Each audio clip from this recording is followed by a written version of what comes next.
We'd sit on the porch and we'd talk about life, whatever, but that was one of the things that I said to them. Is I was like, everything in moderation. They're like, yeah, like don't do too much. And I was like, no, even moderation. They're like, what? And I was like, go hard. Don't go hard all the time. Decide when it's appropriate. When is it the right moment for you to go deep, to go there, and otherwise, what is your homeostasis of moderation?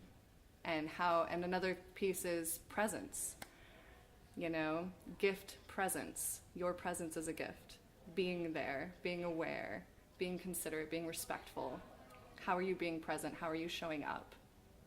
Greetings, future fossils. This is Michael Garfield welcoming you to another episode of the podcast that explores our place in time. Anyone who's listened to this show for a while knows that a huge piece of the conversation around our place in time is the retrieval of previous cultural modes and forms of wisdom that we have somehow jettisoned or simply forgotten in our march towards a modern apotheosis of the emancipated individual. And by that I mean, of course, the wisdom of communities.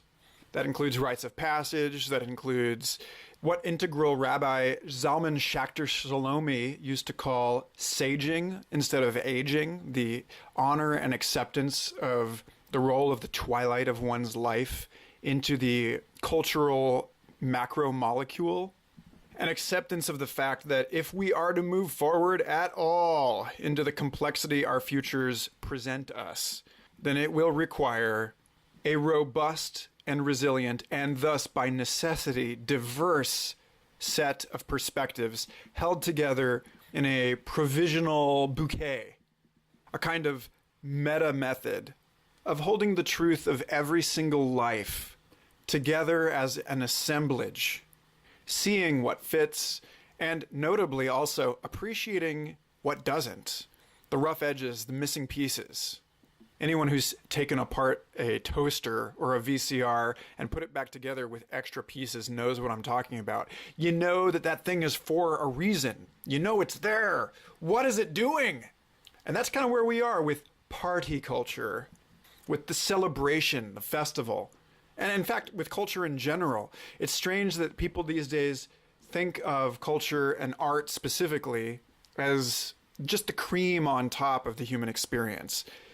As if this whole military-industrial complex were not dependent upon the entertainment industry for its survival. As if orgasm isn't what makes evolution happen.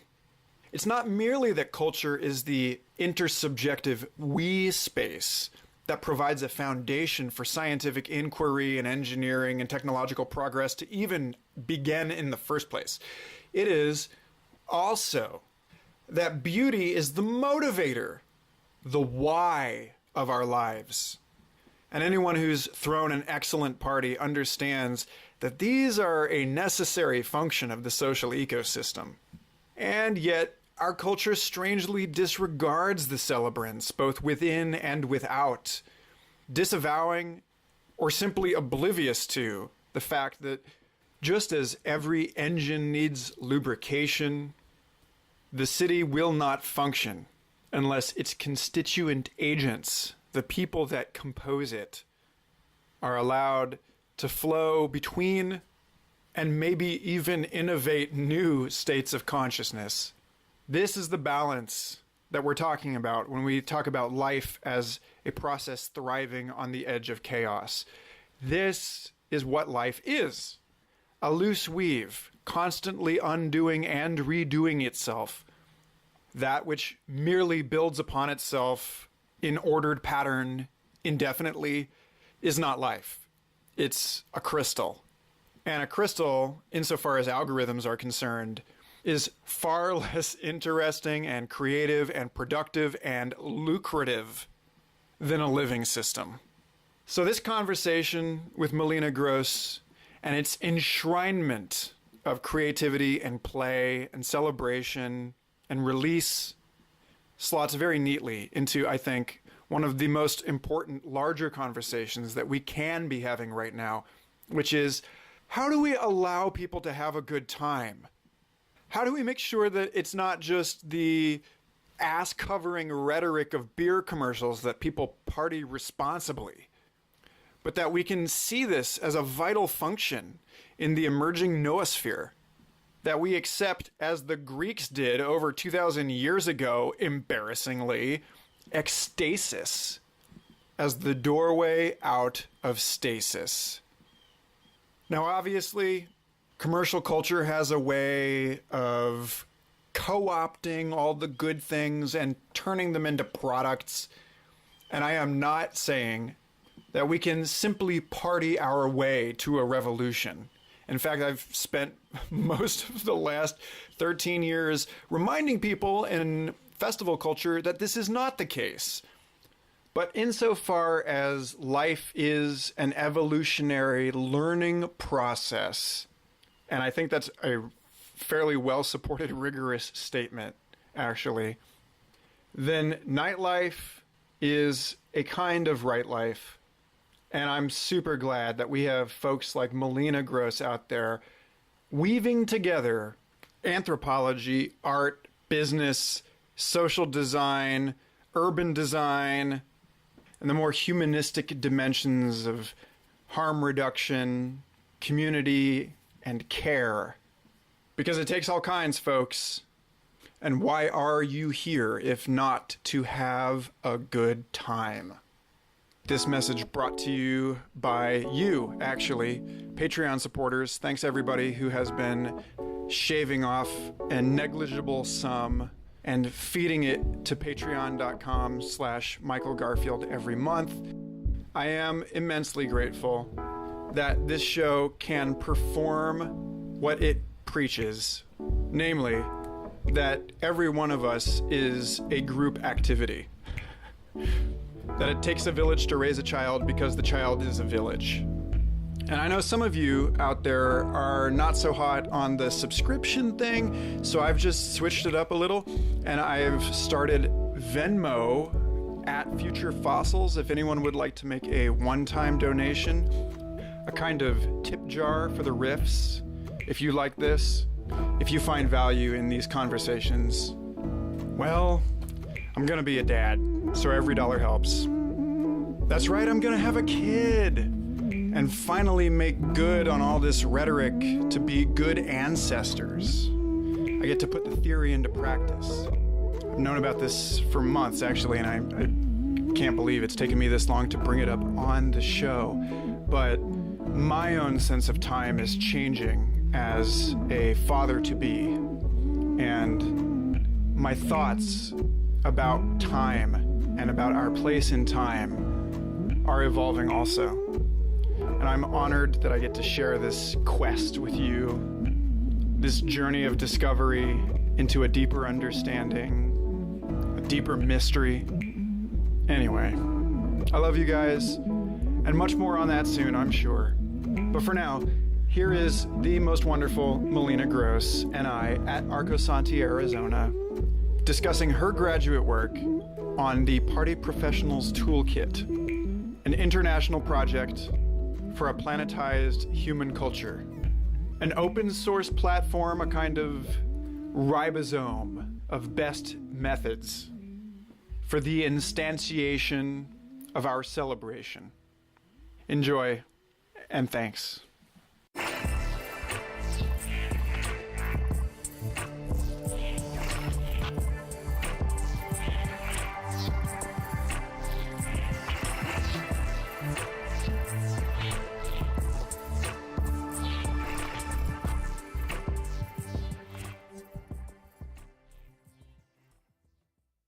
So we are at Arcosanti, Arizona, and it is Convergence 2018, and I'm here with Malena.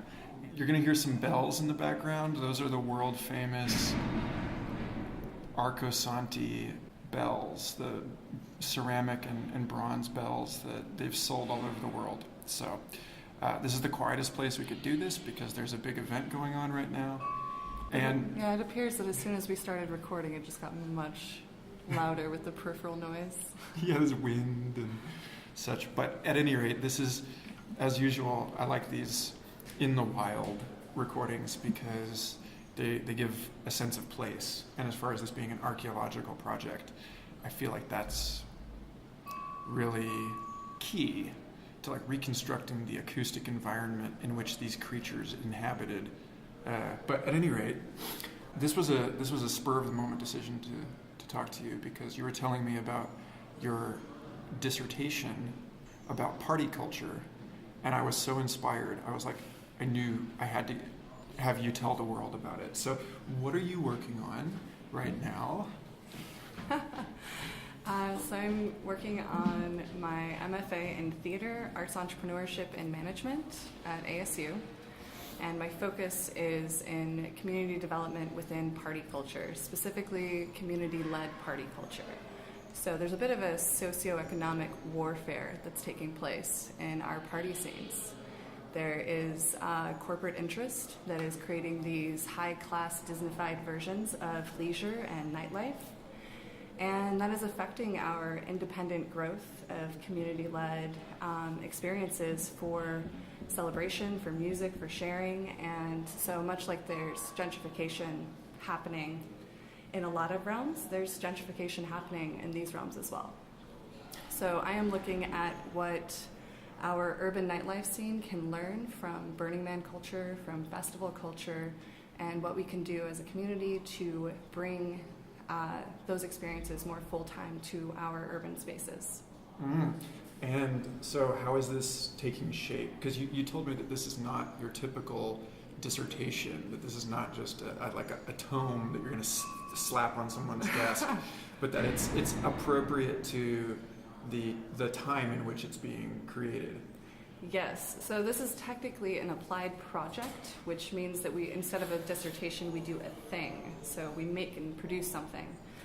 And a lot of people will do an actual performance or something like that, but I want something that's going to last, that's going to have legs, that can continue. So I'm doing a multimedia website that is kind of like a dissertation in web form. So I am traveling the country, interviewing people who are participants of community-led party culture across the country, and gaining their perspective on how they bring people in, how they're developing their community, what the struggles are that they're facing, what they're doing well that they'd like to share with other people.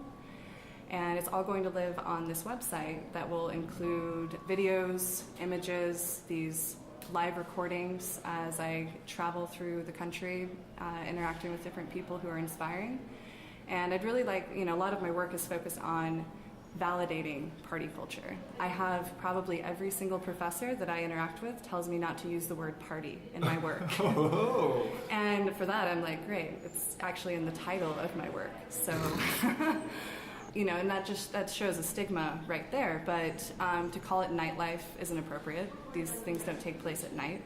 To call it celebratory isn't specific enough. It's kind of ritualistic also. Yeah, it's humans have been gathering and celebrating and letting loose in this way for thousands of years. As long as we've been gathering, we've been celebrating. And I think that we've come to a place where the corporatization of our nightlife spaces, of our celebratory spaces, has gotten to a place where it becomes so homogenized and sterile that it's lost a lot of the soul and the magic. So when people think about nightlife, they often think bars, drinking, people getting drunk, people being rowdy, disrespectful, things like that. But there's also this other side of it that is incredibly beautiful and beneficial for society. It offers this place for people to create, connect, express, to step outside of their day-to-day, which is a lot of what the purpose of Carnival and Mardi Gras and these ancient rituals of letting people completely let loose before a period of complete restraint or giving up something. And we don't have to necessarily do that within these specific time frames anymore. Things are much more fluid, things are much more open. We don't necessarily have the same class order that says, all right, you get one day to do whatever the fuck you want.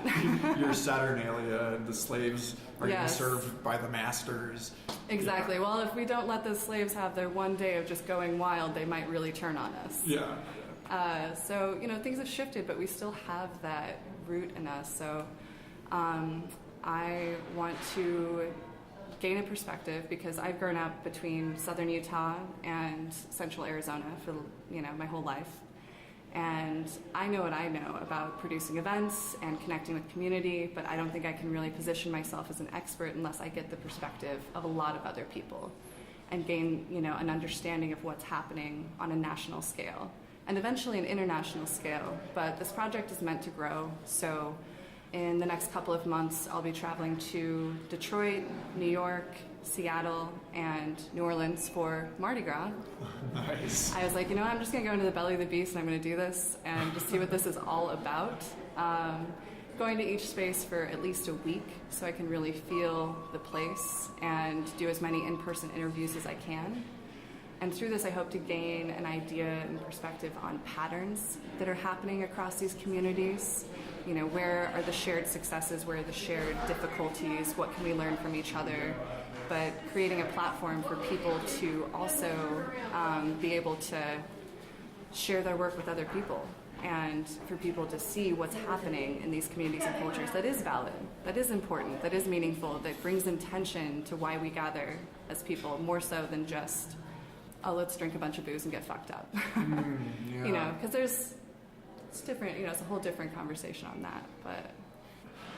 There's something about, in hearing you talk about this, came up for me about the way that you say, oh, we don't have to do this on this one prescribed day every year anymore, which reminds me of the thing about human sexuality is that we moved out of having like a mating season into having this sort of ambient eroticism that's just like perennial eroticism all year, and like everybody's kind of just in this weird buzzing tension all the time.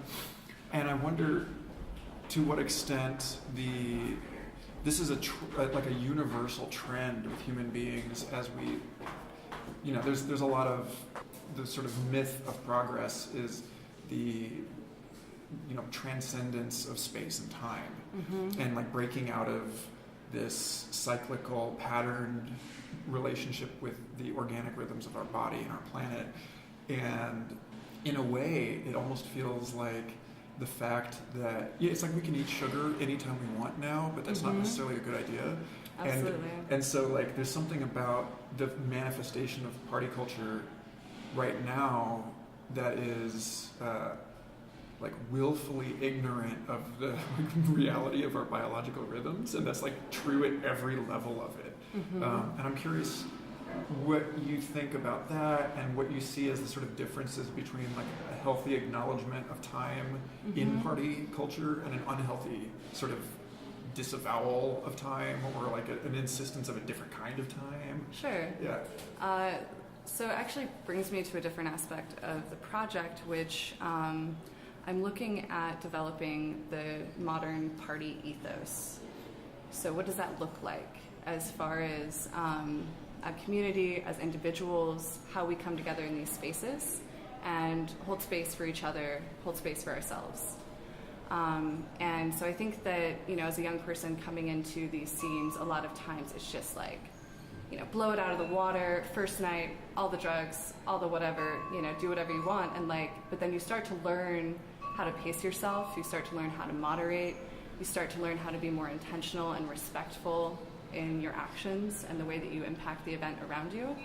Not necessarily everyone does that, but I'm looking at, what are kind of Burning Man has the 10 principles that has been an incredibly impactful guiding ethos for that community since 2004. And a point of constant argument also. Yes. But maybe that's, yeah.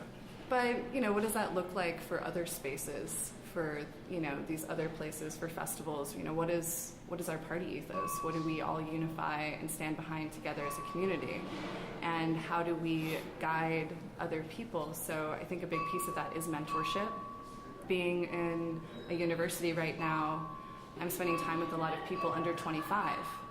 And it's really interesting reconnecting to that place, especially under 20. And it's inspiring to spend time with those students, and it's also reminds me how important it is that we mentor those who are younger than us, or just those around us, or sharing our knowledge, or whatever that might be. So I would say that mentorship, or to each one teach one, is kind of something along that ethos. Wait, And- to each one teach one? Each one Ooh. teach one. I like Yeah. that. I think that's part of the Africa Burn ethos. That's a big one for them. Read some article about it. I think we should turn the 10 principles up to 11 in that Oh, yeah. case, and add the each one, Yes. teach one, which is strangely also contains 11, but now I'm just being schizoidal. But, Right? I so- mean, there's some that want consent to be the 11th principle. holy crap, it really Yeah. is the unofficial 11th principle of Burning Man. It's, Mhm. I guess it's sort of sandwiched in between sort of, radical inclusions, all these other things. There is sort of an implied consent, but to make it explicit seems Yeah. kind of timely. But also, so back to your question, I think that, breaking the tradition of when things happen in a calendar year and some unknown power deciding when we do what, it brings back the sense of agency and self-control and self-moderation, but also just self-knowing.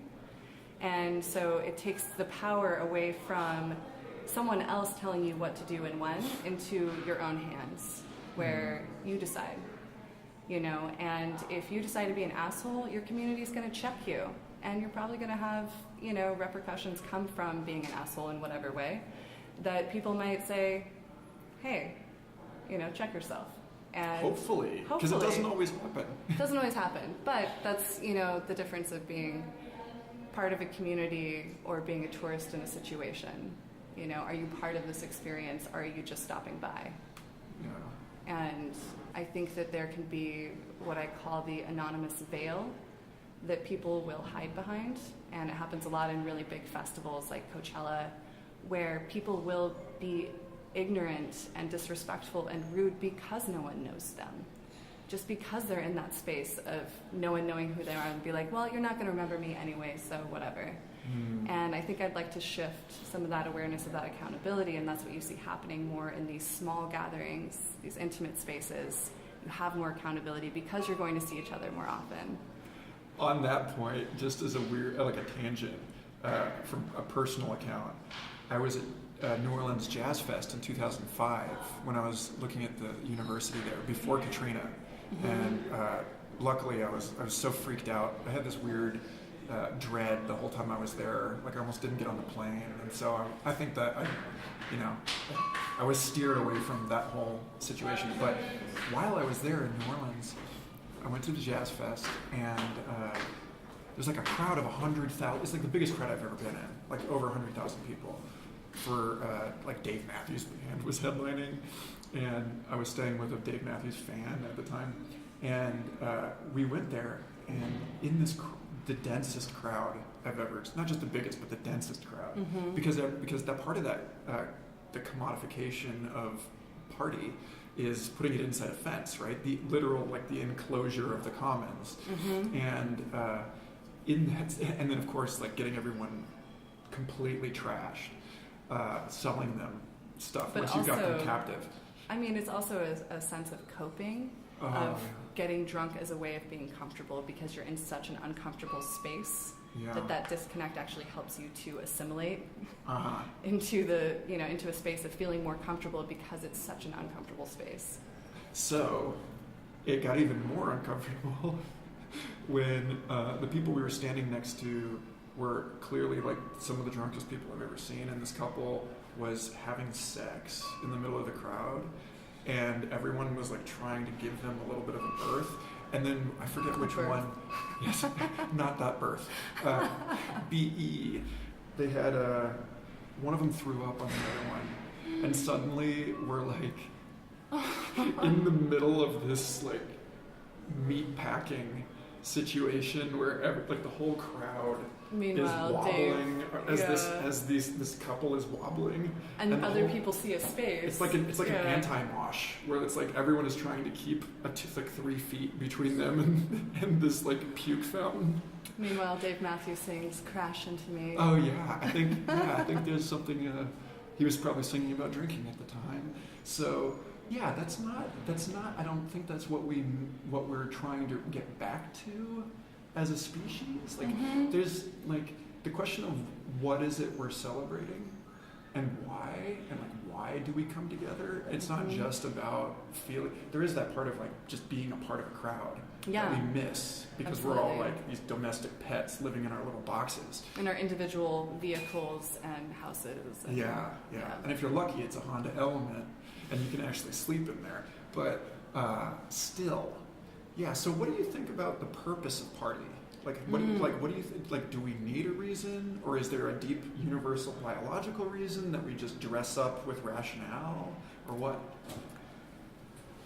So similar to the idea of Bacchanalia and Carnival and these old rooted traditions is that we step outside of our monotony, to step outside of our scheduled system of the everyday. I believe that leisure and unwinding and having the opportunity to connect with people in a different way than we do in our normal lives is so important. It breaks down boundaries, it breaks down walls, it breaks down assumptions of stereotypes when you are just thrown into the space with so many people who are different from yourself. Like, I was at Movement in Detroit this year, and it was the most diverse group of people I've ever seen in a music festival, as far as just scenes and styles and just people from all over the world, because it's very much this underground music lovers festival of, like, electronic dance music. And in those spaces, there's some sort of granting by we're here together, and so there's certain boundaries that are lowered. And offering that space for people to genuinely connect with each other, I think, is number one. I think what's really powerful of what's happening, if you think about it, this extension of Burning Man and music festivals that's spreading across the world over the last 10 to 30 years really has never happened in all of human history. This is a new phenomenon. And through that, there's these global networks that are developing of, you have your festival community, you have these people that you'll see at these events, and you might see each other. For example, you and I have shared at least 5 of the same festivals, but you live in Austin, I live in Arizona. And we have a network of people we know across the United States, which connects to people we know in other countries, which means I can go to Chicago and I have friends to stay with because I met them at a festival. Right, yeah. And I think that that is something that's so exciting about what's happening in these spaces. And I think that there's a real opportunity to extend that magic into what's happening in our urban spaces on a more regular basis. Because I don't think that the typical bar culture, the typical venue culture is really the best we can do. I think we can do better. And I think that there's more ownership that we can take as participants of Burning Man and festival culture to thinking about how we're integrating in our urban spaces and really owning those spaces as well. Yeah. This whole piece of it, talking about what can we bring back, there's a sense in, like, the Tao Te Ching talks about people who are living in harmony with the Tao will be so sort of like content in their place in the cosmic ecosystem that they'll hear the chicken, like the rooster crowing from the next village over the hill, and it won't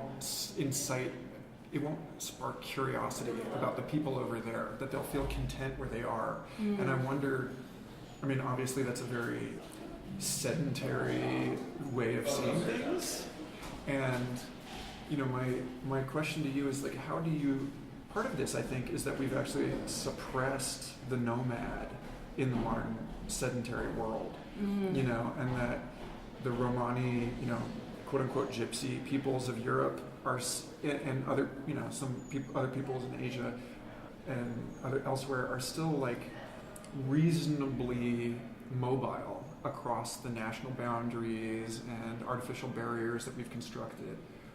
But they're still in this kind of uneasy tension with city people.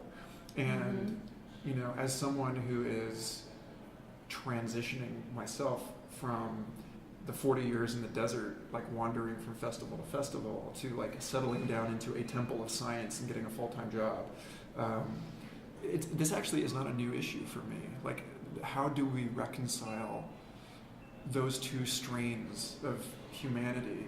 And do you think that if we succeeded in accomplishing, like filling ourselves with what we're going to festivals and parties, what we're traveling to go to them for, do you think that we would even need this sort of broad international community support network?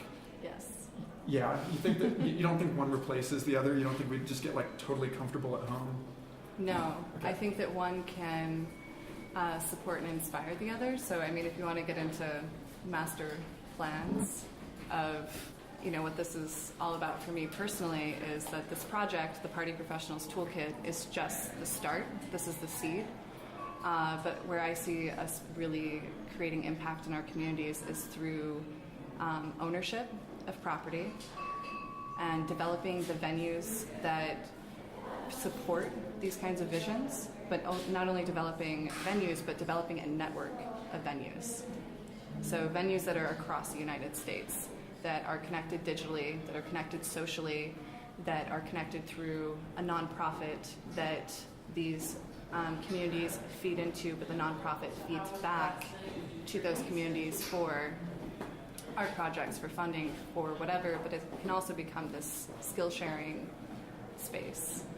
So, I mean, I see that there can be this, it's like the next level from what we're doing in our festival communities of like bringing it home, but not only bringing it home, but keeping it connected. And I don't, I have a lot of my own thoughts of how that can play out, but I do believe in that vision of it's kind of the next step of these temporary spaces is our permanent spaces. And not becoming isolated or insular in that, but remaining connected to these other places and still inspiring that migration, but maybe not on such a specific annual basis as you do for these specific festival events or Burning Man. It would once again open up that agency of, yeah, you know what, my friend in Chicago is working on this thing. He needs someone who can program LEDs with Arduino. I have that skill set, and I got this grant. I'm going to go out there and help him with this project. That kind of a thing, of keeping it very connected, because... Kind of like visiting faculty. Yeah. And that's actually, that's a good question for you, given that you're studying all of this within the academic environment, because, our mutual friend, Mitch Mignogna, who's been on the show, he and I talk constantly about the convergence of festival culture and the academic world, and how it seems like as the university becomes sort of somewhat delegitimized as an institution by the availability of information and learning online, as well as the crises of authoritative legitimacy that comes up with that. Yeah. Then you also have this growing interest in the 18 to 25-year-old kids that are now like 28 to 35 or 38 to 45.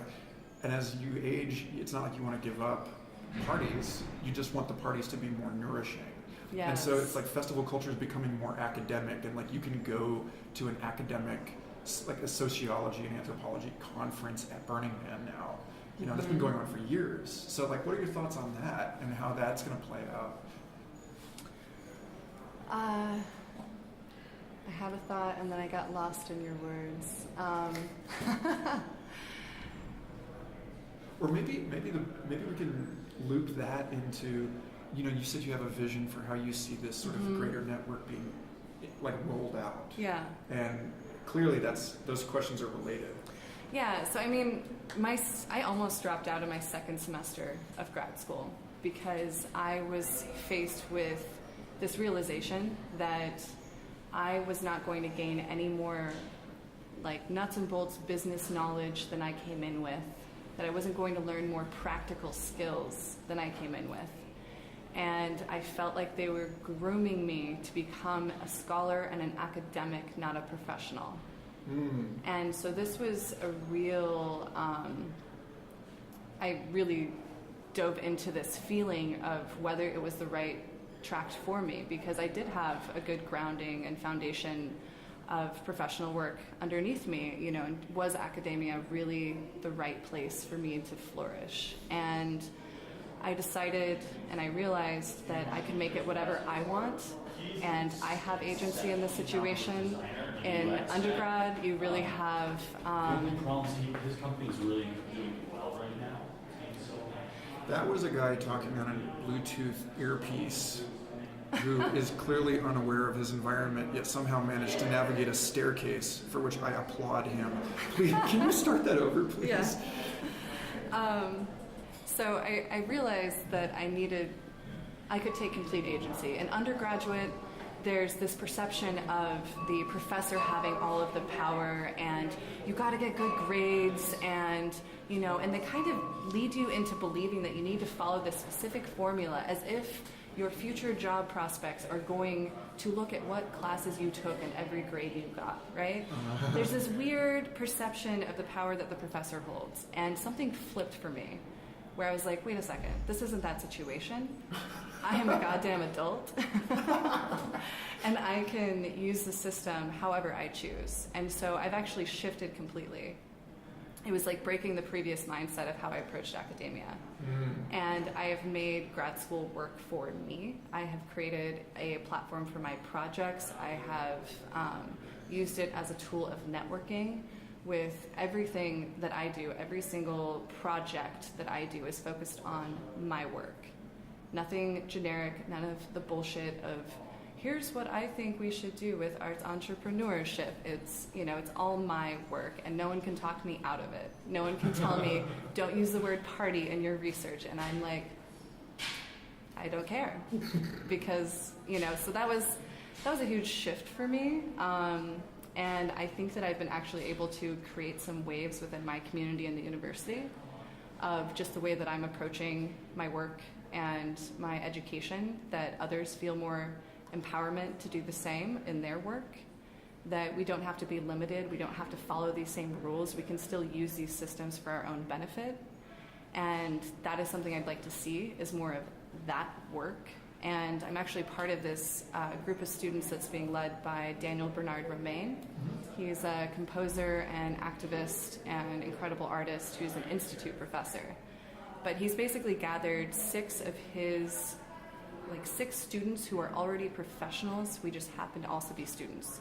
So professional artists as students. We all have these big projects.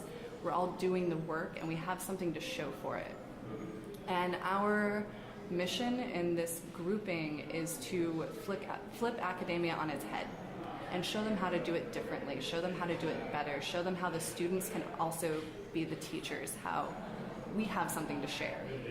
We have something that other people are interested in our knowledge base of what we've learned, and it doesn't all just have to come from faculty. And so I see a lot of potential in this project. You know, there's just 6 of us, but every single student who's a part of this is a very passionate professional and artist. So you have 7 people taking on the university system. Well, okay, so a quote that I always go back to, and in my work with party culture, everything is Buckminster Fuller. You cannot fight the existing reality.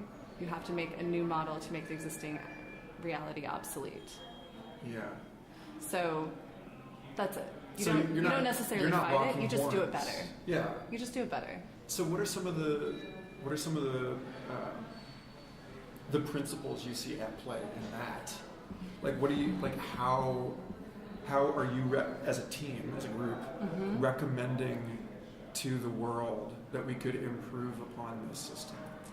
So I mean, obviously, more student agency, more sort of crosstalk between teacher and student, and reversal of roles, or sort of a blending of roles. What else? yeah, so Daniel doesn't like to use the words teacher-student to begin with. We're all contributors or collaborators of a space. And right now we're working on a YouTube channel with digital content, and we're starting out with 10-minute videos. So 10-minute video of what I have to teach, and we're looking at different audiences of K through 5, middle school, high school, college. And we are, each one of us, examining what it is that we have to offer that we can teach other people in that time frame. And we're looking at developing these into a 13 to 15 week course eventually. So we are literally just re-examining how we can teach, how we can do an online class differently and do it more artistically with more engaging incorporation. So similar to my website and the Party Professional Toolkit is, engaging with people in multiple ways and not just this linear format that a lot of our online classes have been built into. And online classes, like you're saying, really have massive opportunity to take wing and take, they can both benefit and also compete with the existing academic structure. Mm-hmm. So that's what we're working on right now, is producing that level of content that is using each of our projects, our own work, as a way to inspire and educate other people through our own process. So, I have my step-by-step guide of producing an immersive community-led party. And that'll be up on the website. Yeah, hopefully. Yeah. I think that I could do an hour-long touch-based summary, enough to get someone inspired and activated and give them some direction, but then give them also more resources or written information to take them further. So I'm really excited about this group. We're 6 weeks in, but it's the first time that I've been really activated and feeling like I can contribute to something in academia that isn't this formal, dry, rigid process that's been done. And that's exciting. And I'm finding my ways to just kind of insert my edgy work into the university. Like, I just got a $500 grant to host consent-based body painting. Ooh. So it's a practice of having students practice communication around consent. So saying, I'm okay with my arms being painted, I'm not okay with my face being painted. Mm. And no, please do not paint a fucking bird on my arm. And just getting people talking to each other and actually practicing those conversations. And it's been amazing because I've gotten so much pushback in different ways from the university I got banned from the entire School of Art for this project. We were trying the director for the School of Art said that this project was non-professional and sexualizing body painting, which is completely the opposite of what we're doing. We're actually looking at it in the context of professional artists. So when you're working in film, dance, theater, photography, any form of visual arts, you're going to encounter nudity or vulnerable situations, or working with clients and people on these, you're working in these intimate, vulnerable situations often as artists. Yeah. And so that's kind of our focus for it, is how to get people practicing communicating with each other. Trying no on in your mouth, like say no to someone, to say no thank you, and to look someone in the eyes and to actually do it, and outside of theory, and you're doing it in a physical way where you're also connecting with someone. And it's not, and also that nudity is not sexual. It doesn't have to, nudity is not equal sex. But the only time I see people naked is when I'm about to have sex. So, and I'm normal, right? I'm a normal human being, right? Yeah, and there's probably a lot of people who they are looking at naked people before they have sex with themselves. So there's that association. That actually leads into the next question I was going to have, which is like, obviously you can't just Bucky Fuller your way through life sidestepping the institutional conflict. Mm-hmm. Even he couldn't do that. Yeah. So, like, what kind of resistance do you notice people operating in these spaces more generally, in the party culture stuff, mm-hmm. people who are trying to implement these, more progressive ideas and practices? What kind of trouble are they getting into?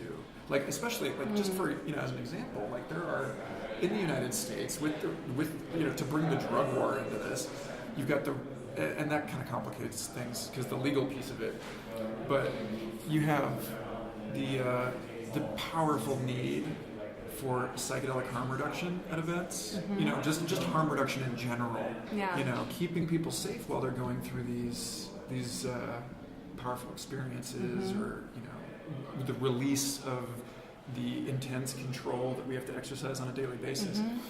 But because of the Rave Act, you know, a venue is criminally liable if people are like selling, or you know, if they are caring for people who are using drugs, then they're considered to be aiding and abetting in the distribution of drugs. Yeah, so they've shifted the fault to the venue in contrast with the individuals. Right.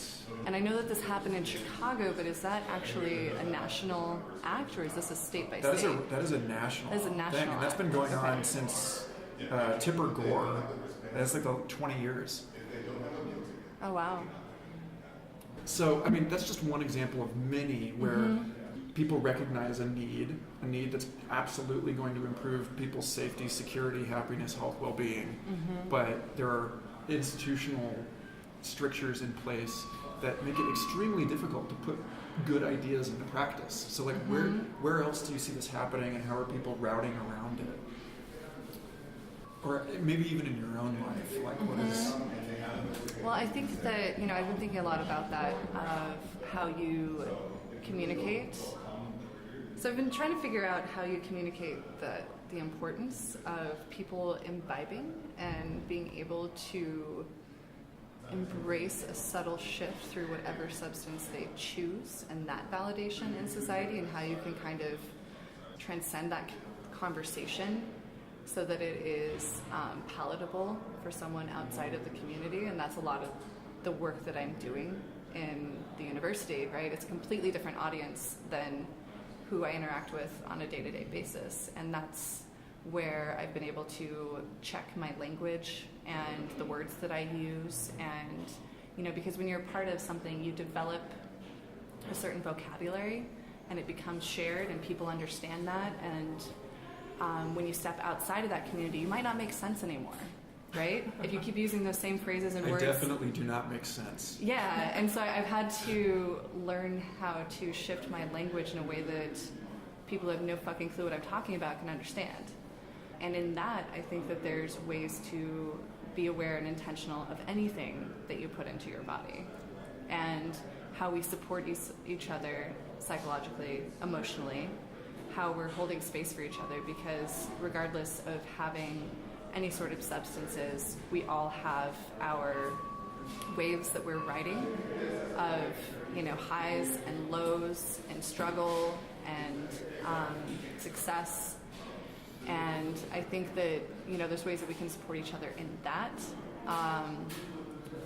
But it's still difficult to translate the language outside of the community. And for me, it's moderation in everything, but also a responsibility for anyone hosting these events, for anyone producing these festivals, that they consider the psychological, emotional well-being of their participants, because they are outside of their home space, they are outside of their safe, familiar space, and that can be difficult for people for any number of reasons. And being able to have a place where they know that they can go and just receive a hug or an ibuprofen or whatever it is that they need to just sit and get outside of this space for a little while is so important. And having people who are guides and ambassadors of just being a part of the experience and paying attention to what's going on. What's the vibe? Are there any outliers? Is there anyone being left out? Is there anyone who's having a hard time? We set up in a stupid spot. We did our best. It's all good. Guys using an ATM right next to us. That's AJ. Yeah. So actually, this is the other piece of it, right? Which is here we're having this conversation about party culture next to the ATM, and there is a tension here that in what you're saying that really does have to be negotiated, which is already present in the culture of alcohol consumption, which is that the reason we get all these people into one place is like you were saying earlier, to give them some sort of experience of hopefully ecstatic release from their ordinary, mundane, highly determined insanity. But when you regard it as just the number game of like how many people, because the fact is like throwing an event, especially when like a festival where you're building the entire thing, or even if you're just paying rent, like this is a problem in Austin right now where like the bars can't sell enough beer to stay open. So there's an economic incentive to make these events as large as possible, to push as many people through them as possible. And you know, when we were hanging out at Gem and Jam a couple of years ago in Tucson at the Slaughterhouse. Yeah. Yeah. I didn't hang out with you then, though. But it was at the Slaughterhouse. It was at the Slaughterhouse. I mean, the green room in Flagstaff is a slaughterhouse. Yeah. So there is this sense with all of us that I was talking to at that year's that it felt like you were herded cattle through this facility. That it was the architecture of it made it clear that you were being for like, moving cattle. Yes. You're like, it doesn't matter how much like celebration is going on right now. The fact of it is that we're like in a slaughterhouse that every Halloween is turned into a slaughterhouse themed haunted house. And like that I felt like was driving straight to the heart of this issue, which is there really is no place to run anymore. All right, so we have relocated because our last spot was just not well picked. We tried. Okay, but let's see, where were we? We were in the middle of... we were kind of getting into the economics. Yeah. So the issue of this being in some part a problem of scale, you know, and just the fact that as soon as you get the money component into it and the fact that, you know, rent is rising everywhere and blah, blah, blah. Yeah. You end up with these slaughterhouse type situations. So, like, how do you see that? And what do you think are the... I think that there's, you know, a lot of these events and festivals will spend a lot of money on touring talent and bringing people in from other places, which is absolutely meaningful and worthwhile. But then there's also, you have to consider that in the scale to your community and to what, you know, when it's appropriate to do that. Because I've seen a lot of community producers just think they need to book all of these touring headlining acts, and it sucks all of the money out of the event. So I think that there's ways to be intentional with your budget in that way. And if you can produce something that's completely community-led, you'll have a lot more budget to work with. I think that there's so much opportunity to providing non-alcoholic cocktails of kombucha and not tinctures, what was the word I'm looking for? Tinctures is tonics. Tonics. You know, there's all the of village these... witches. Yes. And, you know, and even, you know, that's getting into all these different herbs and ways to interact with your body and your experience in a much softer way. I think there's a lot of opportunity there where people will say, oh, if you don't have alcohol at your event, you're not going to make money. And it's kind of a threat. Yeah. Nobody's going to go. You're never going to make money. But I also find that having a drink or two is helpful for me with my social anxiety of being able to settle in, but that's kind of where I'll stay. And I think that, you know, as a community, you should be able to have alcohol available and keep it within a level. And people are always in different places, right? So I had a friend who's a DJ who's always on point. And this one event, he was like not on point at all. He actually just didn't show up for a set. He doesn't take drugs very often, but he did. And he had the experience he needed to have. But I also just kind of granted him that mistake to be like, well, that's okay. You can fall short sometimes. Like, we all fall short sometimes. And I mean, was he getting paid?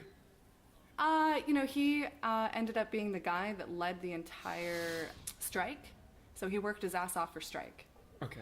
So he still got paid. His merit was intact. Yeah, and it was interesting because I've been producing these 48-hour festivals that the entire experience is curated in a flow that guides everyone kind of through this experience together, and that's been where I've been able to do a lot of experimentation in the experience of the participant. And this event, I woke up with anxiety 2 days before the event. Just woke up with it, you know, heart racing, the whole thing was kind of a mess. And so I woke up just feeling anxious and realized that as the producer, my energy ripples through the entire experience. If I show up as this stressed out producer, as so many people have seen at these events, it's just going to carry through my entire team. And so I kind of made an agreement with myself at that point to be the place of calm, and to be aware, but not to, you know, to give a fuck about the right things, basically. And through that event, I was able to, that was my number one goal. And I found that because I didn't stress out about those little things that weren't perfect, they fell into place on their own. It was like, because I didn't freak out about that DJ not showing up for his shift, someone else filled in and was working extra hard, but then they were able to rest when it came time for strike, and he stepped in when everyone else was completely burned out. And, you know, so there's just things like that where it was like me getting upset isn't going to change this, right? And that goes back to something I see a lot in terms of the issue of scaling an event. Yeah. The issue with the burden that festival producers often assume, like, without properly delegating. And that's another, you know, if you look at the festival as a microcosm of society and our, like, millennia-long struggle to wrestle ourselves out from under authoritarian systems. And, you know, it gets back to this issue of personal agency, you know, stepping up as an adult, and the fact that, like, in our culture, time and time again, it comes up on the show that we don't have like a definitive event that is true for everyone. That's like, you're an adult now. Even parents sometimes are like still psychologically stuck in this like adolescent spot where they never properly came of age, you know? And so I'm curious, like, there's something in what you're saying about leadership in general. Yes. And about the importance of spreading it around. Yes. And you know, empowering people to do their thing. So it's like, I like to set up a framework of, here's the big picture. Here are all of the main roles underneath that picture. Each one of those roles has a lead, and that lead has their objectives. And I trust that person to accomplish those goals however they see fit and to keep me informed. And I used to get caught in the place of being a producer where everyone is coming to me for questions, and I am literally trying to answer everybody's question. But then, you know, the shift this summer into these most recent events I was doing, it was transformational for me as far as being able to push the decision back. And, you know, so I'd have one of my leads come to me with a thing, because it's not productive for a community to look to one person for all the answers, right? But one of my power statements became, I hear you and I trust you to find the right solution and keep me informed. And so it was, you know, it's still a communication piece of like letting me know what you decide, but letting people have that empowerment, because people can get caught in thinking, I need permission. I need permission from this person to do my thing. And once you break out of that, of being like, wait, this is my thing, and I can decide how to accomplish this, you can become your own leader, you know, and you can become the leader of your own team and not getting stuck in that loop of needing permission, which we do get caught in as, you know, having parentals or, you know, those dynamics. So I've been really experimenting with that in my leadership style, and it's been amazing. And just kind of practicing my power statements of like, I hear you, but I can't give you what you want. You know, I'm sorry, but I cannot give you what you want. Because you can't always give people what they want. Like, I understand, I hear you, but that's just not what we could do. And working with different dynamics of people and different energies and different heightened spaces with people, of knowing your own triggers and when it's time for you to step back and to be like, I need a minute because I'm going to react instead of respond. Yeah. You know, like, please, you know, like, and to be able to tune in with yourself to understand that that's what's happening, because I've done that in the past of just reacting, and I have a real quick fire that can burn really fucking hot. It's pretty dangerous, and I see that. And so, you know, a lot of my life is pacifying the fire and using the fire in the right places. Yeah. Like, yeah, let's use fire over here. This is some good fire. Now let's cool it down over here. We're gonna give a nice flame on this glaze rather than like, you know, flamethrower this apartment. That kind of Yeah, thing. yeah. There's a meme I really like that says, I like romantic candlelit dinners that burn it all to the ground. Well, again, you know, I don't think that there's that sounds very appropriate to the way that you relate to the university. Yeah. And like legacy systems in general. So what are the other what are some of the other things you talked about putting together an ethos for Yes. party culture? Yes. So, you know, I would be a fool for not giving you the opportunity to detail more of that. So on this. this aspect is very much in development. Uh-huh.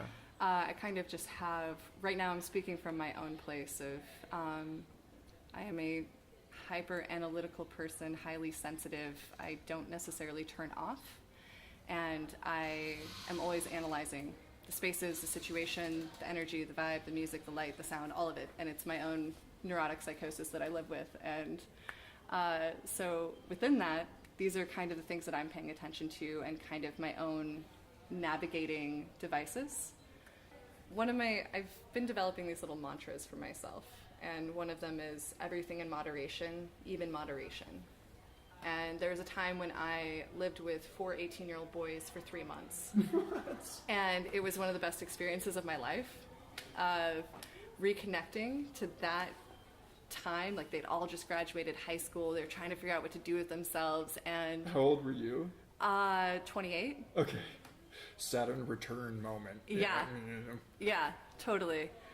And it was really interesting because we'd sit on the porch and we'd talk about life, whatever, but that was one of the things that I said to them is I was like, you know, everything in moderation. They're like, yeah, like, don't do too much. And I was like, no, even moderation. They're like, what? And I was like, go hard. Don't go hard all the time. You know, decide when it's appropriate. When is it the right moment for you to go deep, to go there? You know, and otherwise, what is your homeostasis of moderation? And another piece is presence. You know, gift presence. Your presence is a gift. Being there, being aware, being considerate, being respectful. How are you being present? How are you showing up? And what are some other pieces of the ethos? So this is actually a piece that I would like to crowdsource as I do these interviews with people from community-led party cultures. You know, what is your ethos? What are the things that you feel could contribute to a more, you know, widely adopted party ethos? I like what you said about making sure that there is a safe space within every party. Mm-hmm. Like I went the last couple years when I was at Burning Man, I was camping with Camp Soft Landing, Okay. which is where they hold the Palenque Norte speaker series that Terrence McKenna started back in the 90s in Mexico, and they moved it onto the playa. You know, Bruce Damer and Lorenzo Haggerty and all them back in the, 2004 or 5, I think. And the centerpiece of that camp is not actually the speaker series, but the Full Circle Tea House, which is in association with the Zendo, but not a place where real intensive care is being provided for people, but a place where you stumble upon it and it's an oasis and it's comfortable and it's safe and it's relaxing. And I was so inspired by this experience of Camp Soft Landing that I, at a big commercial festival in Austin recently, the Waterloo Music Festival, I put a proposal together for a 14-person team to put a huge outdoor chill zone together in a grove, and my friend brought in all this rainproof furniture, and we had a tea house in it, and I bought all these sail shades and hung them in the trees. We had a 7-person live painting mural, and we put all this together from proposal to execution in like under a month, with like multiple planning meetings and all this stuff, and it was intensely difficult. So I have some sense of like what you go through as a, like this is, and especially what it means to work with people of different ages and like how do you properly assign people responsibilities and all this stuff. But I was really touched that the festival producers saw the space before it was even fully built and inhabited, and we're just like, this is wonderful. And like people kept coming up to us throughout the weekend saying that this was their favorite part of the whole event because it's the only part of the event where they could get comfortable. Yes. And I think that that's so key. It's like people right now are going through this thing about creating safe spaces where people can feel like they're not being persecuted, you know, and that like the university should be a safe space. And it's like, well, I mean, if we get obsessed with the idea of safety, we know what happens. Like we know that, you know, in the Alan Watts sense, it just becomes a breath-holding competition and we all turn purple. You know, that the wisdom of insecurity is that you can't, like the harder you try to become, you know, for everything to be safe, you end up becoming the monster and alienating people and creating these divides. Yes. But like, there's still a place, it's like, well, if festivals are taking over the whole planet in some sense, you know, if this breakdown of the space-time of the holiday calendar is just like, you know, Black Friday is now Cyber Monday and Giving Tuesday, and it starts on a Tuesday, you know, and I'm like, no, you know, it's like the mold is just going to eat our whole year.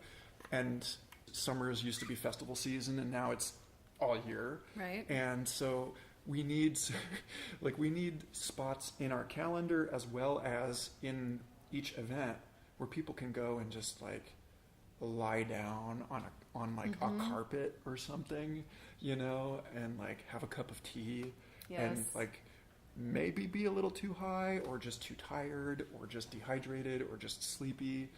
That to me feels like an essential piece of the ethos is the rest.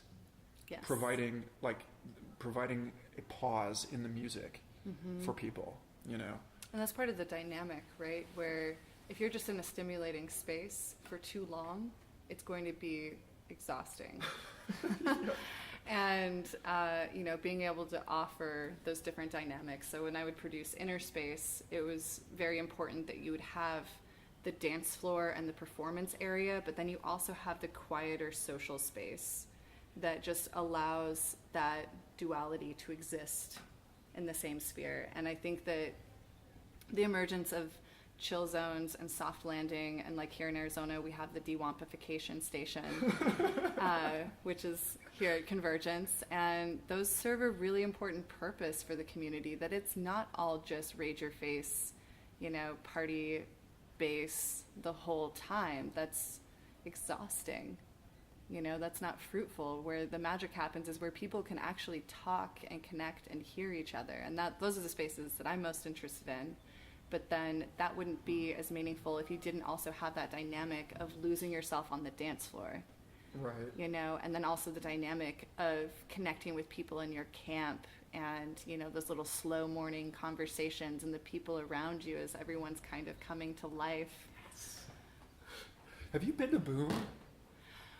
I don't. Okay. Psytrance. Uh-huh. Yeah. Not your thing. I had to camp behind the Psytrance stage at Oregon Eclipse, and I about lost my mind with everyone else there. And I can tell you, I know the breadth of Psytrance because I heard it for 24 hours a day for 5 days. Yeah.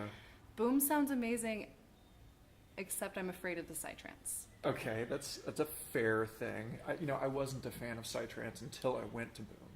And I mean, I like music that feels good. That's really my qualifier. yeah. I want to feel good when I'm listening to music or dancing to music. I want the good feelings. And it felt like someone was like punching through my chest in a really aggressive way. And like, it was very abrasive. Well, that festival in particular, Oregon Eclipse was happening, just as a tangent. Yeah. Oregon Eclipse was happening while there were 1,000 forest fires going on in the western United States. The sky was full of smoke. Yeah. People, it was during a solar eclipse. Yeah. It was a very tense time, and it doesn't surprise me that you had a kind of an abrasive experience with it, especially camped right next to it at such a big festival. But I think that there's something, again, to speak to the need for space and like buffers and vesicles, that Boom, for starters, runs the length of this beach on this enormous open lake, and it's very easy to get away from the music there. I mean, you still hear it in the distance, but it's easy to like get into the water and just like celebrate your naked body along with all of these, thousands of Europeans who do not have the same American body issues that you do. And when I went in 2016, they had flown in medicine elders from all over the world, and they were holding ceremony in different spots around the event, just not like ayahuasca ceremony, but just engaging people in ritual and prayer. And there was a woman who had lived on that land from before the festival started there, like over 20 years prior. This like wonderful old gypsy type lady named Ines, and Ines was presiding over the sacred fire that was on this peninsula from where you could look over and see the entire festival throbbing like an alien insect in the distance. And I spent my whole week there. It was this thing about, they got it right. Like there's something about you get outside of the United States, and obviously I haven't been to like Glastonbury, and like obviously that like enormous commercial thing exists everywhere now also. But there's something about the psytrance scene in particular that seems to identify, like recognize, they don't tend to run from high technology in the future, but they recognize the need for a retrieval of like the body and the tradition and the organization of space that is like natural and comfortable to us. So is that an acknowledging that you cannot stay in that environment in its entirety? You can't just stay at a psytrance stage for 24 hours. Right. I just had to live in a psytrance stage for 24 hours. Right. And there was the chill out stage at Boom too. Yeah, and the so chill like out stage is creating as that big. opportunity to get outside of that's important. Yeah, the ambient music stage was as big as the other two main psytrance stages. And the guy, props to Moreno, Master Margarita, who was stage manager and invited me out there. And I remember he was like constantly on the horn with the adjacent psytrance stage, like yelling at them, like while chain smoking, like, turn it down, we're trying to run a chill out stage over here. That sounds like poor planning in the well, layout. It was just, they were just like, shut up, Moreno. You're at this festival. But it was, I mean, it wasn't escapable, but it was, I don't know. There's something in that I feel like you'd really enjoy. I think there's something in there too of just like what you're saying of offering a variety of opportunities for a lot of opportunities for how people engage with an experience, that it's not just one linear tract. And sometimes there is, it's useful to have kind of that linear tract, but that for people to always maintain their own independent agency. And I was at this really nice event in New York, put together by these people that I'm not going to mention. But it was a really nice event, but there was pieces of it where it felt like they were just holding on way too tight. And at the end, when this guy was trying to get everyone into the closing ceremony, it was just so forced. And it was forced, and it was abrasive, and his energy was just heightened. And, it killed the intention of what he was actually trying to pull off, because it was just way too aggressive and abrasive of like, come here, we're going to have an intentional moment right now. Everybody be quiet, we're doing this. It was very teacher, again, it was that difference instead of, I feel like you can bring much more of that softness, that you can't force someone to have the experience you want them to have. You can't force that on people. You have to always grant them the opportunity to do whatever the fuck it is they want. But if there's something happening in this space and you want to be in this space, please be respectful of the thing. And if you want to be loud, please go elsewhere. You can hold agency over your space, but giving people an opportunity to do their own thing. Yeah, actually this whole conversation started when we were watching a keynote at this event, and we were like in the peanut gallery in the back, and I was like, wow, this conversation is getting really interesting. Let's move it. Yes. Let's be respectful of what's going on here. And I have, in that vein, I have a question for you that just sort of bubbled up, which is, what do you think? Let's flip it. What do you think that the party culture can learn from the academic environment? Ooh. Like, what is it in these spaces with all of their structure and their tradition and their sort of established boundaries, but also in the challenges that they're going through now and renegotiating all of that stuff that could inform or guide the evolution of party culture that you're proposing or observing. What was meaningful for me was getting out of my own echo chamber. Number one, getting out of my echo chamber and communicating ideas to people outside of my existing community. And that has been massive for me. And just learning about other people's things that I had no idea about or no interest to necessarily dive into, but like having that shared space to share what I've been learning and then to learn about what other people have been learning. And I think that that is really impactful and powerful. And based on that, I've actually started developing facilitated discussions, or facilitated conversations in festivals. So not just a lecture and a workshop, but people sharing that information with each other and creating opportunity through different kind of like almost theater type games of getting people sharing their own information and knowledge with each other and just talking, and how powerful that can be of communicating with several different people in a very meaningful, direct way over an hour. But then those become people that you may not have known before, and now you know them, and now they're part of your community too. And I think that that's definitely something that I've pulled from academia through my creative facilitation classes. I was like, whoa, there's something really interesting happening here of just getting people having dialogue. And so I've brought that into one festival so far, and it was incredible. And I think that that's something that I'd really like to see happening more in these places, is these dialogue spaces of people sharing their own information. So my buddy, our buddy, Mitch, calls me a psychedelic conservative because I'm the guy that everyone assumes is like psychedelic, but I'm going around being like, be safe, kids, you know? And there's something in that, this idea of bringing some more structure into the festival environment that really pleases me. And the Waterloo Paint crew, the Chill Out Zone crew, and I were joking about, we found a video of this guy dressed as a referee handing out red cards to like drunk and belligerent girls at music festivals. And then like there's this, maybe I can find it and post it in the show notes. This video, drunk and belligerent young women? Well, okay, yes. I mean, again, it's this confusion around what justifies adulthood, I guess. Yeah, totally. Because I would say, like, you know, again, like the boyfriends are like, you know, boys in that they came up like all puffy chested, like up on this referee, like by giving his girlfriend a red card that he had somehow like violated her dignity as a human being or whatever. It's like, no, come on. We all know you're both trashed and making fools of yourselves. It's just a reminder that you're still surrounded by people. Yeah. You know, and I love the idea of a festival referee. I don't know. Like, do you think that would work? Okay, so no. Not in those terms.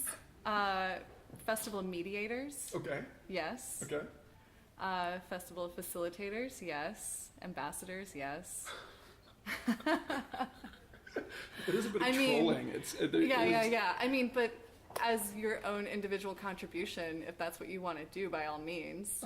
If you want to go and be the festival referee, do it and accept the consequences that may come with that. But I've got this other theory of that I developed through Innerspace when we were doing it in this smaller venue. It was like 200-person capacity. Well, to talk about Innerspace first, though. You know. Oh, okay. So Innerspace was an immersive house music event that I was throwing bi-monthly in Flagstaff, Arizona for consecutive 2 years. And this event was an opportunity to showcase the various talents of our community, but what I felt was really meaningful was the storytelling that we did.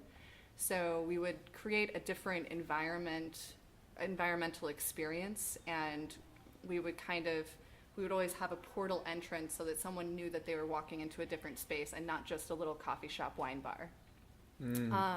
So that portal entrance was very important. But we would communicate the narrative through the environment and also through the performances. So there's all this storytelling happening. And this is where I had the chance to just do all my social experiments and, kind of threw myself in without knowing and just learning along the way. And that was January 2014. So I'm coming up on, is that 5 years? Of, producing events, but starting with that. And one of the things that I developed was we didn't have security. We basically had a door person, and we're relying on community accountability for the most part, but it really helped to actually go through and delegate my people. So I call them the knights of the dance floor. So I would go and literally knight people by tapping on each shoulder and say, you are a guardian of this space and you have permission to step in and step up and communicate as needed to facilitate this space. And just doing a little ritual with people to say, like, you are someone that I trust that knows this space, like, please help protect it, basically. And it worked out really well. And I mean, that's something that you can almost do to everyone. But I think that having people in the space who have been given permission and have been empowered to step in can be really impactful, because otherwise people can kind of, there's that theory around, someone calls for help and nobody steps in because they assume someone else is going to, right? But you've been given that agency. You've been empowered and knighted to step in, to be that person, to say, hey, you know what? There's this guy that I'm noticing is really creeping up close behind a lot of women on the dance floor, and I'm going to tap his shoulder and take him aside and talk to him about that. Yeah. And I think that there's some real power there, but anyone can do that, right? Deputizing people. So to this point, this is a thing that I've been talking about with my friends Zoe Claire and Kova Sterling, who both in the Colorado kind of Sonic Bloom Festival scene and a Rise Festival. And a couple of years ago, we had this conversation about the festival sheriff, because a couple things feed into this, and I'm really curious. Like, obviously, this is a little different. We'll get to that. But James Orrock, the author and speaker, whom I met at Entheon Camp at Burning Man, has an outfit that is like it looks like a police uniform until you get up close to it, and then it's all like paisley stitching, and the badge is like some trippy thing. And there's a sense of, like, I told him, I was like, dude, I actually feel safe around a cop with you here, because he's this like big burly like Australian dude, you just know that he's like a responsible, sane kind of guy, but that he could kick somebody's ass if he had to. And so they were talking about, to loop back to your point around the building a network of stable, permanent, owned communities where these events can be held. That's one piece. The other piece is that Zoe and Sterling were talking about, what do we do if Sonic Bloom ended up becoming an owned property? Jamie bought that land at Hummingbird Ranch. Yes. And I don't know about in Colorado, but at least in Texas, if you have 52 people living on a ranch or a large enough property, you can incorporate as a town, and then you can, elect your own sheriff, and then the sheriff becomes a legal membrane between your events and local law enforcement. This sounds very Texas, but I like it. Yeah. So Texas specific, probably. It is, yeah, possibly. But this issue of so you've got the internal knights that are like mediating and monitoring this thing, and then there's this possibility that we're going to have to come up with ways to create things that look like you were saying about learning how to speak outside of the festival language. That we're going to have to come up with ways to speak in ways that the greater society understands. Yes. These roles. And then the last piece of this is that the word police comes from polis, and that it was originally the case that it was like a neighborhood watch deal, and that the policeman was not a distinct that we didn't have career soldiers and police officers defending things. It was a citizen militia, Yeah. and everybody just threw their work tools down and went and fought a war and then went back to work. Yep. And so this question of like, how are both sides of that? Like the official elected representative person Yeah. that interfaces with the larger thing, but then also the acknowledgement that in some sense is a performative role and that we're all responsible for policing one another and ourselves. Yes. What do you think is like, how do you see this actually like being implemented in this future awesome So- awakened thing? All right, so to shift it away from festivals back to urban nightlife, Yes. there's been some really exciting development in that area. In 2014, Amsterdam elected their first night mayor. What?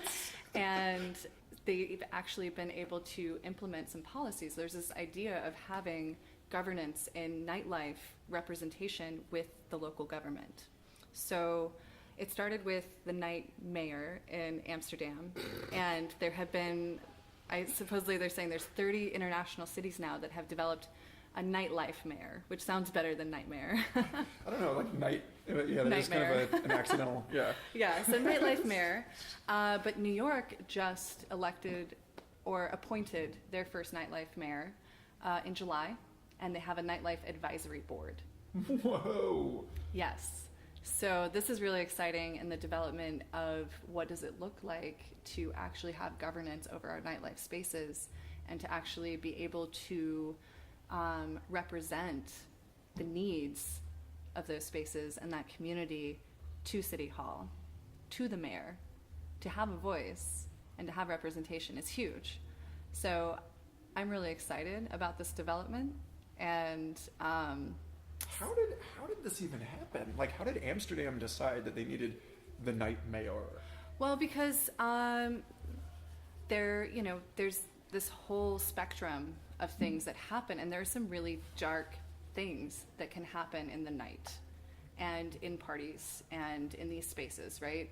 So there's certain things that were getting out of hand where there were laws that what happens is it's called like quiet regulation, right? They just something happens, and then there's this reactionary law that is put into place to be like, oh, well, we can't have that happening, so we're going to make a law about it. Like the Rave Act. Yes, exactly. Yeah. And that was, so the dean of my school actually wrote this amazing piece on the quiet regulation of that in Chicago, and just that difference of a community not being able to step up and protest or rally or create support for their interest.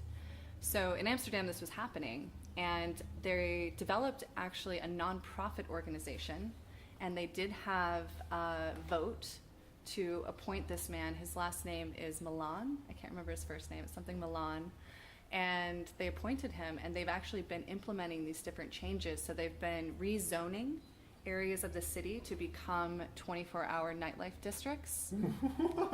there it is again, the decay of the cycle. Yeah, and so they're moving those to the edges of the city so that it is inviting people to move out from the city center to provide economic development to other areas of the city. Wow. But it also it's created less street noise because people are not all just leaving the bar at 2 a.m. or 4 a.m. or everyone's leaving at the same time. It allows a natural flow of people coming and going when they choose, not so much of this very specific timeline that we've developed in spaces like Arizona, where people go out at 11 o'clock and they go home at 2 a.m.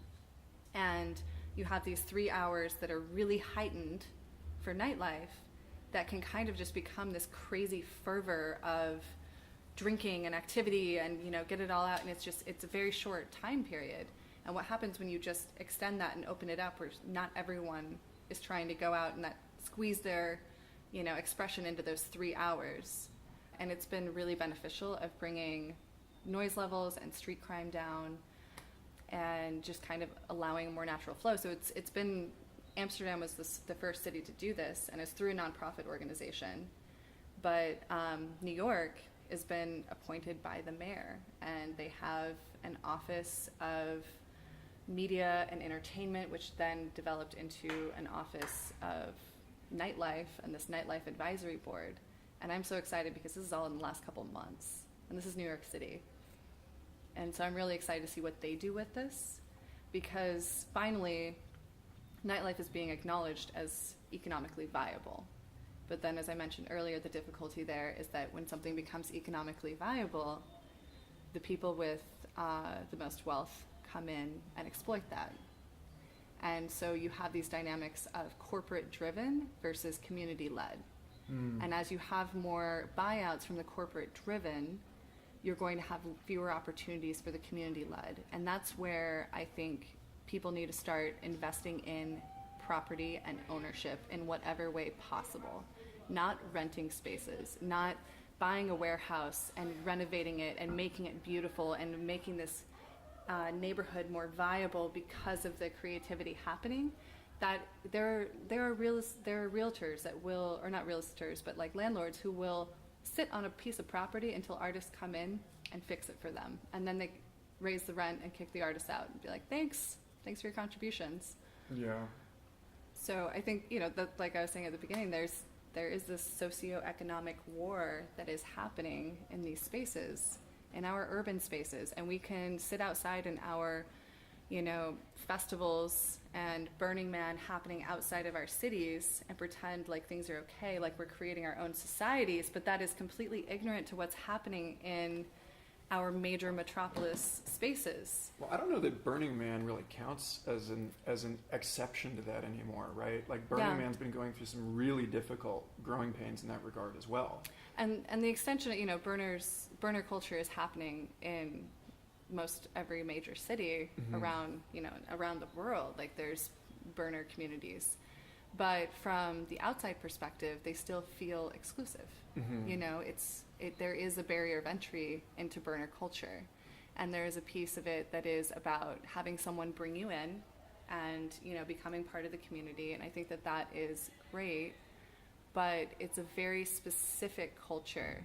And I'm really interested in seeing what we can learn from that culture and what's been happening there, to just really making, like, how do we re-envision the nightclub and, these spaces that are happening, that people are accessible to people of all different groups, and how do you invite someone into a space and acculturate them more quickly?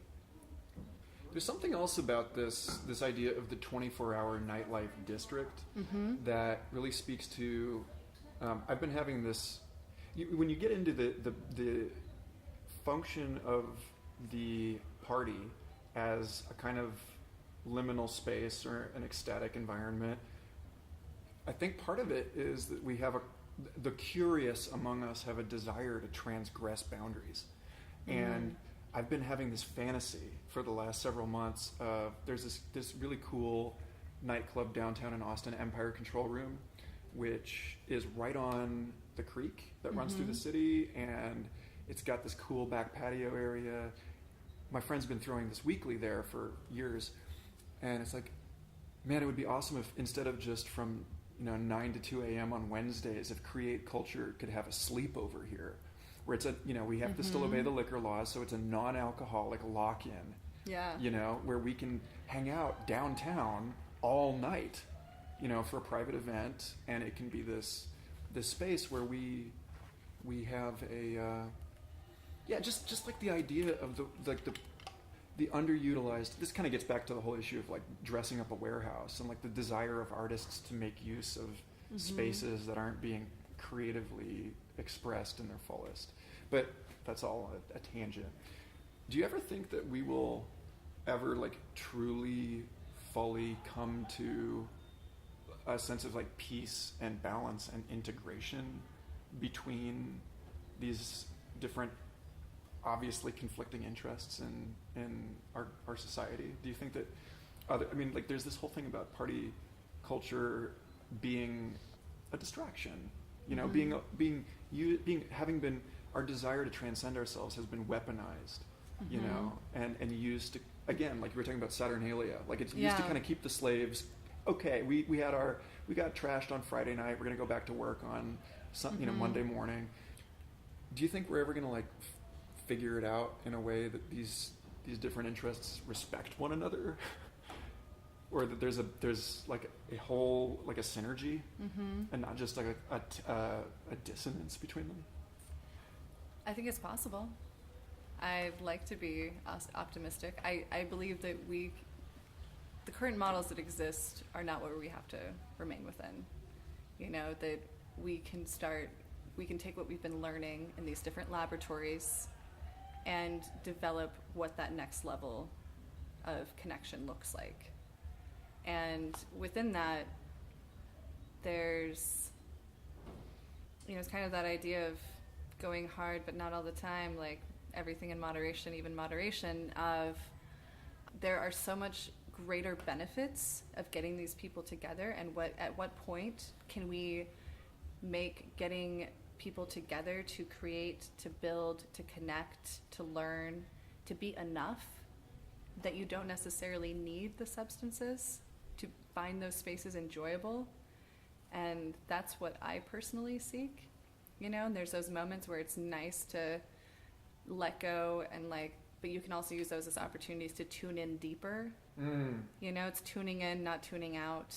And I think that those are all balances, and kind of where through shared knowledge and mentorship, we kind of take what we're learning, where I don't believe that, the 18-year-old, the average 18-year-old is not being nurtured in society. It's like, figure it out, all of these changes, figure out who you want to be, where you want to go, what you want to do, how you want to contribute to society. And oh, by the way, you're going to face all of these different emotional changes that you've never experienced before, social changes and different challenges of where you fit in. And within that, within the existing under 21 party culture, there's a lot of life-altering mistakes that can happen that are preventative through information. But people are not sharing this information. People are not sharing this knowledge, and I feel like it's not as widely accessible as it could be, that there's opportunity for us to nurture the younger groups more, to help them make more informed, better decisions about what it is they're putting into their bodies, and what their role is within a greater ecosystem. And Maybe we can get them to listen to better music too. Or shut up, Dad. Oh God, yeah, I know. Yeah, I'm definitely whole different conversation. And that's that's where I wonder too, is what's the point where I become irrelevant? Right. Where's my shit become irrelevant? Where do I become, in trying to get out of my echo chamber, just becoming part of a bigger echo chamber? Oh God, that labyrinth. Yeah. So in that respect, let's turn this outward. You're about to embark on this adventure of research, and you're turning it your attention. You mentioned before we started recording that you really want this project, this website, to provide a platform for people to share their knowledge. So what kind of stories are you looking for?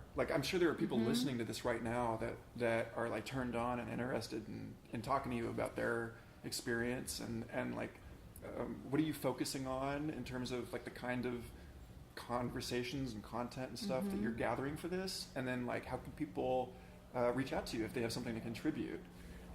So there's two audiences for this. There's producers, but also participants. And I'd like to include both aspects. So, within that you have performers, musicians, artists of all different types. But it's all stories, right? Storytelling is how you connect with people. And we can't necessarily put it all into one box. So I think it's important to tell these individual stories, because it communicates the vast variety of what's happening. It's not something that can be put into a single box. It's not something that's easily defined. And I've been, kind of struggling around the language of just even communicating where my focus is, of coming to this space of community-led. That's where I'm interested in. I'm not interested in the huge headliners, the big festivals, all that stuff. Like, I participate in those spaces, but I'm really interested in the communities that develop around these spaces, where the community is building and creating, and there are individual experiences within that. There's individual stories, and that are also relative to the specific place that people are in. And my hope is that through sharing these ideas, the information of people talking about what's working well for them, what their challenges are, how they're integrated within their community, how they bring people in, and how they are also, how they handle their finances, and what they do with legal issues, and how they do their permitting, and some of that stuff that's really hard to find, the information sometimes.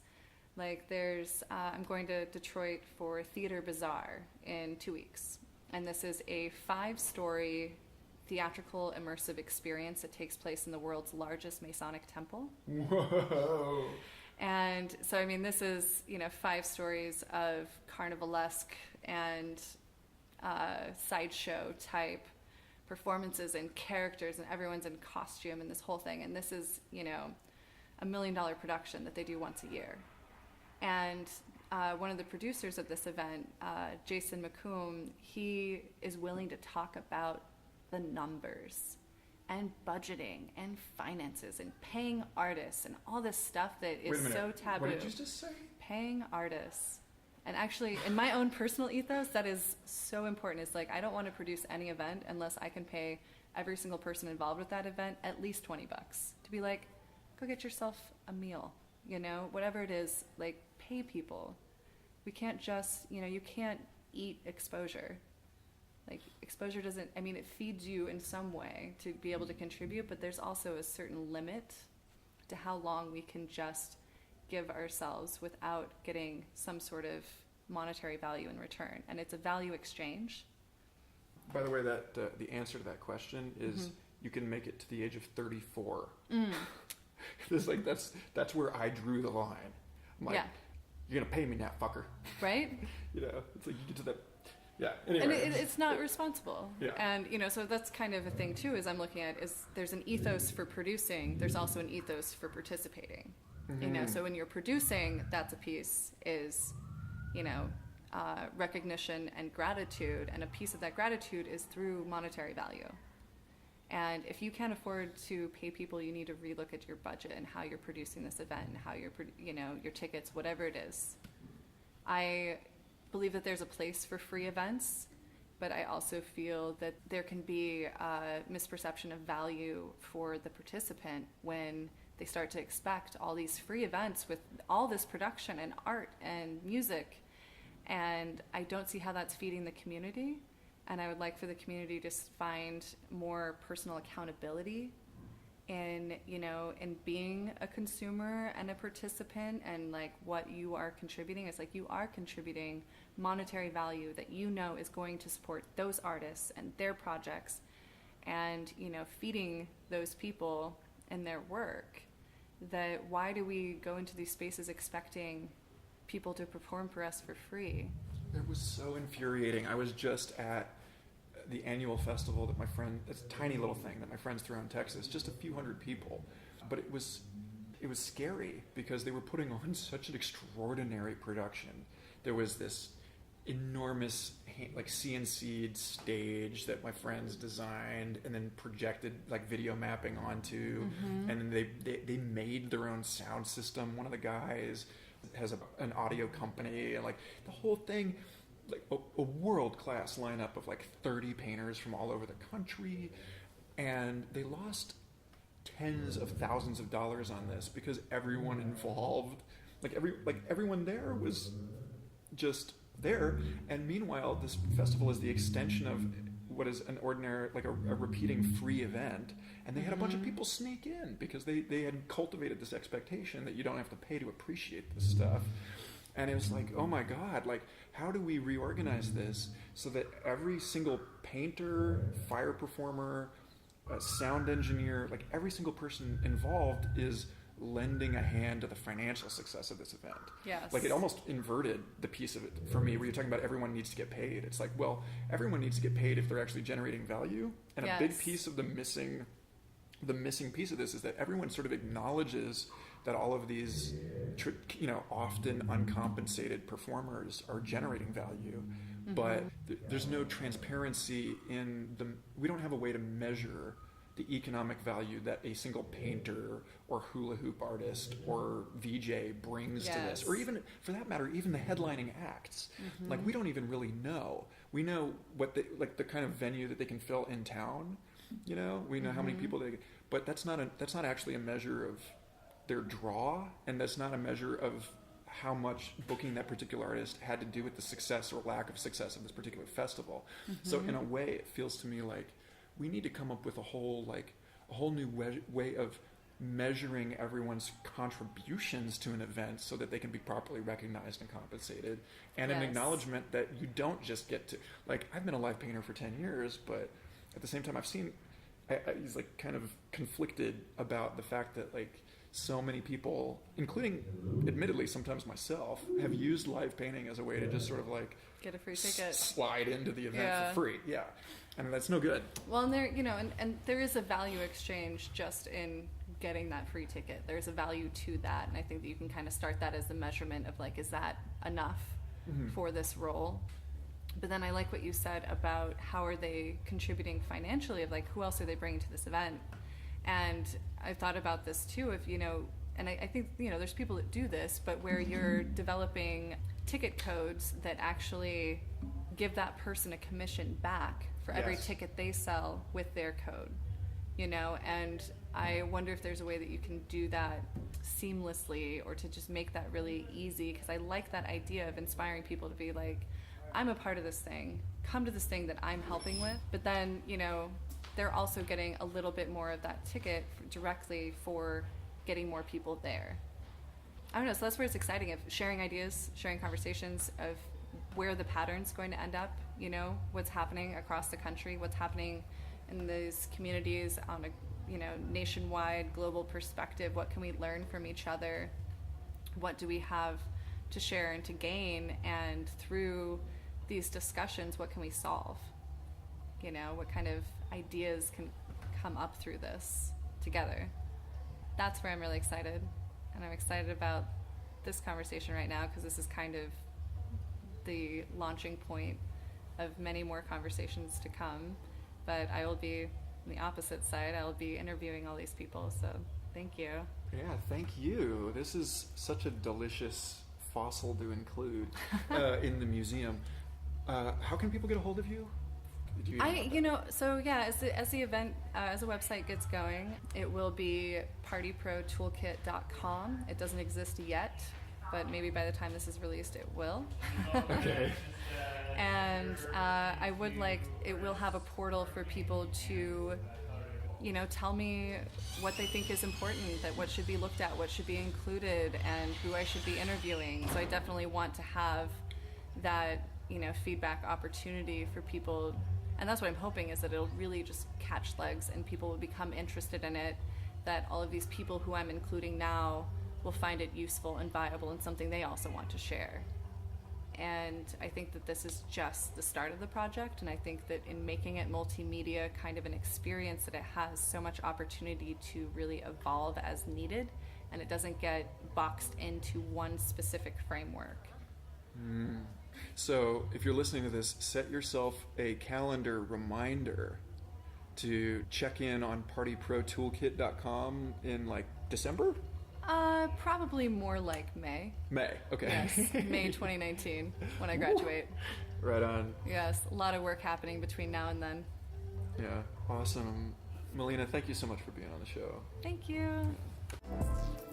Thanks again for listening. I hope you enjoyed that episode as much as I did.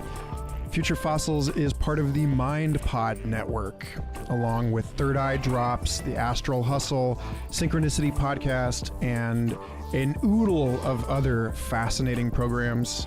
I encourage you to go to mindpodnetwork.com and subscribe to them all. And stay tuned because we have some awesome episodes coming up on future fossils. But for now, may your now be exquisite, long, and wonderful.